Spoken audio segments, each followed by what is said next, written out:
আসসালামু আলাইকুম। আমি মোহাম্মদ শামসুল ইসলাম। আমাকে হয়তো অনেকেই চিনেন, আবার অনেকে চিনেন না। আজকে আমি একটা বিষয় নিয়ে খুব গুরুত্বপূর্ণ কথা বলতে আসছি। সেটা হলো, আমার একটা এজেন্সি আছে, ট্রাভেল এজেন্সি, যার নাম হলো মুন্সি এয়ার ট্রাভেলস। আমি দীর্ঘ অনেক দিন থেকে এই লাইনে ব্যবসা করতেছি এবং বৈধভাবে। গত বছর 2024 জুন মাসে এক ভদ্রলোকের সাথে আমার পরিচয় হয় হোয়াটসঅ্যাপে। ভদ্রলোকের বক্তব্য ছিল উনি লন্ডন থাকে। উনি আমাকে বলছে যে ভাই, আমি কানাডা এবং ইউএসের ভিসা করতেছি, আপনার যদি কোনো লোক থাকে আপনি আমাকে দিতে পারেন। আমি সেই অনুযায়ী তার সাথে দীর্ঘ 1 থেকে 1.5 মাস পর্যন্ত কথা বলছি। কথা বলার পরে ভদ্রলোক একদিন আমাকে বলল যে আপনি এক কাজ করেন, আমার একজন কাজিন আছে সিলেটে, আপনি ওনার কাছে যাবেন, যাই ওনার সাথে কথা বলবেন, কথা বলে আসেন, তার পরবর্তীতে আপনার সাথে আমার বাকি কথা হবে। আমি গত 9 জুলাই 2024 সিলেট গেছি। সিলেট যাই ওই ভদ্র মহিলার সাথে কথা বলছি, যিনার নাম হলো মণি বেগম।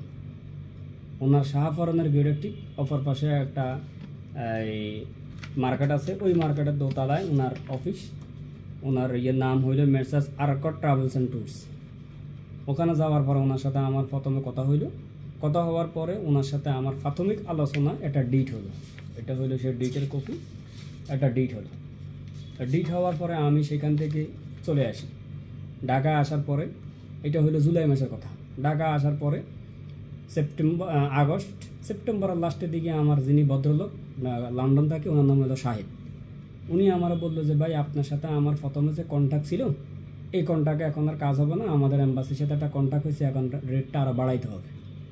আমি বললাম যে ঠিক আছে, তাহলে আমার যে প্যাসেঞ্জার আছে ওনাদের সাথে আমি কথা বলি আপনাকে জানাবো যে কীভাবে কী করতে হবে বা কেমনি কী করতে হবে, এটা আপনাকে আমি জানাবো। পরবর্তীতে আমার যিনারা আমাকে কাগজপত্র দিয়েছেন, তার মধ্যে 3 জন হইলো আমাদের এলাকার, একজন হইলো মুন্সিগঞ্জের, আর একজন হইলো আমাদের মোহাম্মদপুরের। এখন এই 5টা ভিসা আমি ওনাকে দিয়েছি, টোটাল 12টা পাসপোর্ট। এর পাশাপাশি আবার আমাকে পাসপোর্ট রিকোয়েস্টের জন্য আরও 17টা, মোট টোটাল 19টা পাসপোর্টের এগেনিস্টে তার সাথে আমার কার্যক্রম শুরু হওয়ার পর থেকে সে আমাকে অক্টোবর মাসের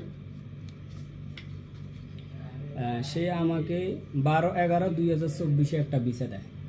এই যে 12/11/2024 একটা ভিসা দেয়।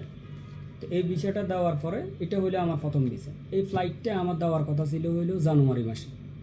তো কারমে জানুয়ারি মাসে আমার ফ্লাইটটা না দিয়ে ফ্লাইটটা গেলে হইলো আমার মার্চ মাসে। এর মাধ্যমে আমার যতগুলা পাসপোর্ট আমি দিয়েছি সবগুলা মোটামুটি আমার ভিসা লাগানো শেষ, এবং আমার যেগুলা পাসপোর্ট রিকোয়েস্ট দিয়েছি ওগুলো থেকে কিছু কিছু অ্যামাউন্ট আমি তাকে দিয়ে দিছি। এখন সে আমাকে যেটা বুঝাইছে যে ভাই, এগুলো তো হইলো ভিজিট না, এগুলো তো ইনভাইটের বিষয়গুলো হইলো আপনি নিজের মতো চাইলে যেতে পারবেন না, এখানে আমাদের যিনি আছে ওখানে আপনার থাকা খাওয়া অনেক কিছু বিষয় আছে, ওগুলো অ্যারেঞ্জ করি, তারপর আমরা নিয়ে আসবো।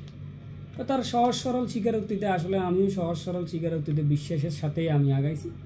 পরে 29 মার্চ 2025 আমার যখন ফ্লাইট দিছি, যখন আমি বাংলাদেশ বিমানে ফ্লাইট দেওয়ার পরে আমি এয়ারপোর্ট আমার প্যাসেঞ্জার নিয়ে গেছি, একজন মহিলা আর একজন ছেলে, মা এবং ছেলে, দুজনকে নিয়ে গেছি। নিয়ে যাওয়ার পরে বাংলাদেশ বিমান বোর্ডিংয়ের মধ্যে ওনাদেরকে বিষয়টা চেক করে বাংলাদেশ বিমান জানাইলে যে বিষয়টা ফেক, এবং বাংলাদেশ বিমান বোর্ডিং কাউন্টার থেকে এভাবে লিখে দিয়েছে যে ফেক বিষয়। এরপরে আমি ভদ্রলোকের সাথে যোগাযোগ করতেছি, ভদ্রলোক আমার বলতে যাচ্ছে, আমি দেখতেছি, আমি এই করতেছি, আমি সেই করতেছি, এভাবে করে 19 এপ্রিল পর্যন্ত যাই এসে আমাকে ব্লক করে দিয়েছে। এর মধ্যে আমি যেই অ্যাকাউন্টে টাকা দিয়েছি, এক ভদ্রমহিলার অ্যাকাউন্টে, ভদ্রমহিলার নাম হইল ফারহানাজ খন্দকার।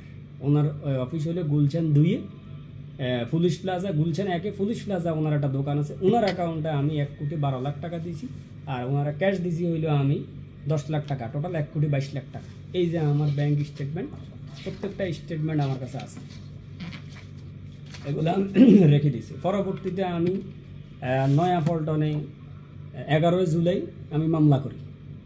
মামলা করার পরে সে মামলায় আমার ফারহানাজ খন্দকার 20/6/2025 গ্রেপ্তার হয়।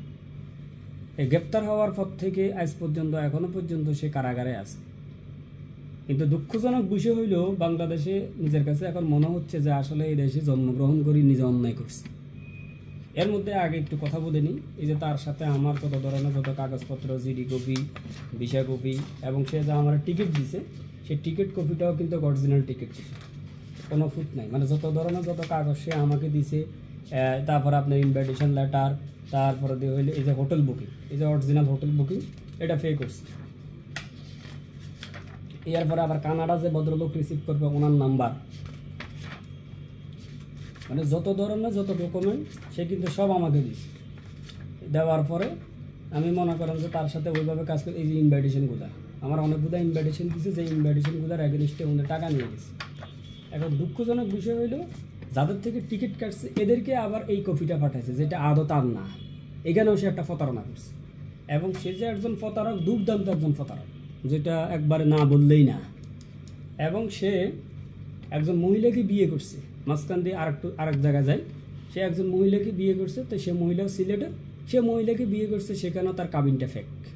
এবং সেখানে সে তাকে 2021 সালে একটা ভিসা কপি দিছে, সেটা আমার কাছে আছে, সেটাও ফেক। এবং ওই মহিলার আত্মীয় থেকে 30 লাখ টাকা নিয়ে মহিলার রাইকে সে আরেকটা মহিলার কোর্ট অ্যাফিডেভিট করে সে লন্ডন চলে গেছে। এখন যেই মহিলার ফেক ভিসা দিয়েছে ওই মহিলা একজন স্কুলের টিচার, এবং সেই এতিম, তার কেউ নেই। এখন সর্বশেষ আসি উনি অলরেডি বাড়ি ছেড়ে দিছে, ছেড়ে দিয়ে উনি আরেক জায়গায় আত্মগোপনে আছে, এক ধরনের মানবতার জীবনযাপন করতেছে। এখন এবার আসি আমার বিষয়, আমার যে কন্ডিশনটা, আমার এখানে দুইটা ফ্যামিলি আছে। একটা ফ্যামিলি হইলেও একজন মহিলা আছে যিনি হাজব্যান্ডের সাথে ডিভোর্স, সেপারেট। ওই মহিলার স্বর্ণ গয়না যা ছিল সবই কিন্তু আমার সামনে বিক্রি করে আমার দিয়ে দিছে, আমি এদেরকে দিয়ে দিছি। আরেকজন লোক আছে আমাদের মোহাম্মদপুরে, উনি একজন মসজিদের ইমাম, একজন আলেম। একজন ইমাম, যেহেতু আমার বাপ একজন আলেম, আমার বাপ একজন শিক্ষক ছিল, আমরা জানি যে আসলে কত টাকা বেতন পায়। সে লোকটাও কিন্তু আসলে নিঃস্ব। এখন এই নিঃস্বতার মধ্যে আমি আসলে এতগুলো মানুষের টাকা কোত্থেকে দিব, কীভাবে দিব আমি জানি না। এর মধ্যে আবার আমাকে অনেকে বলছে যে আমি দেশ থেকে পালাই যেতে। আসলে আমাদের এমন একটা কন্ডিশন যে আমি পালানোর মতো আমার অবস্থান নেই, কারণ আমার বাবা দীর্ঘ 60 বছর পর্যন্ত শিক্ষকতা করছে, ইমামতি করছে, আমার বাবার একটা সম্মান আছে, তাহলে আমরা পালাবো কীভাবে, আমাদের পক্ষে পসিবল না। তো সেই ক্ষেত্রে আমি না ফালাই নিজের সর্বোচ্চ দিয়ে মামলা করছি। অনেক কষ্ট হয়েছে আমার মামলা করতে। মামলা করে আমি আজ পর্যন্ত বহু কষ্ট করে আগাইছি, কারণ আল্লাহর উপর আস্থা এবং বিশ্বাস নিয়ে, নিজের শক্ত মন নিয়ে আমি সামনে আগাইছি। তো আগাইছি, এক পর্যায়ে আমি আসামি গ্রেপ্তার করছি, কিন্তু আসলে আমার এক একটা ঘন্টা এক একটা বোঝা যাচ্ছে। গত 6 মাস পর্যন্ত আমার কোনো ব্যবসা নেই, মানে আমি যে কোনো জায়গা থেকে যে আমার কোনো ধরনের কোনো সহযোগিতা সেটাও আমার নেই। এর মধ্যে আমার একটা ছেড়ে হয়েছে গত মাসে।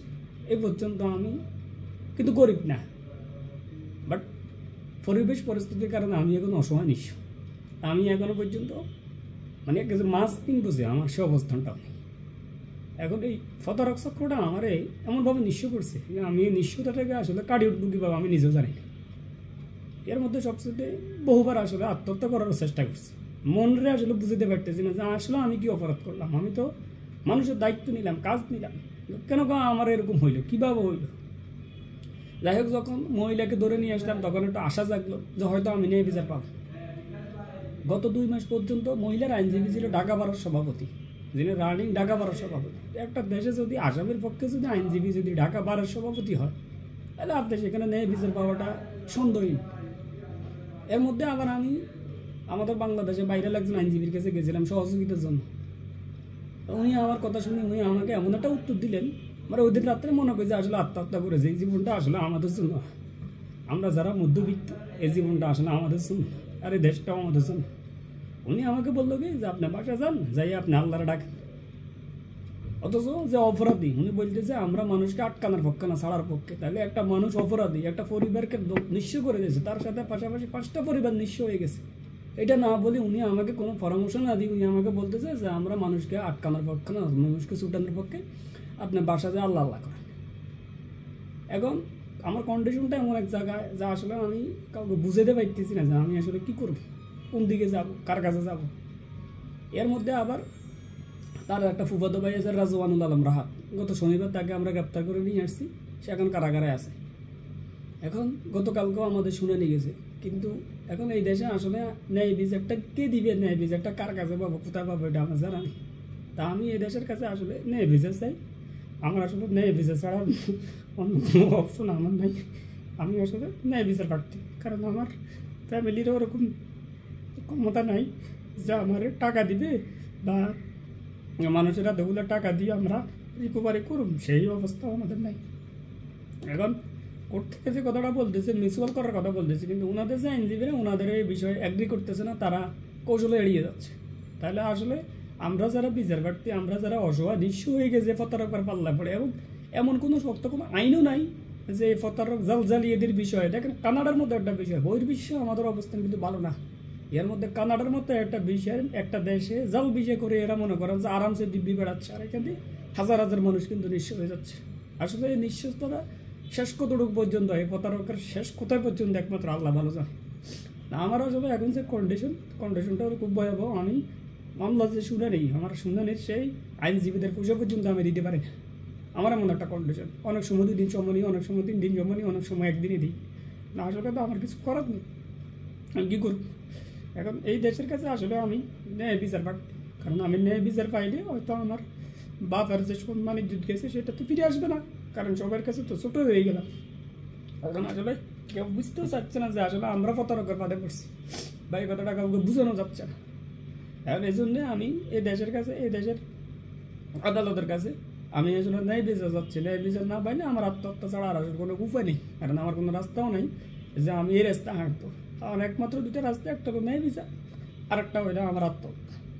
এছাড়া আসলে আর কোনো উপায় আমার নেই, কারণ আমি নিঃস্ব অসহায়।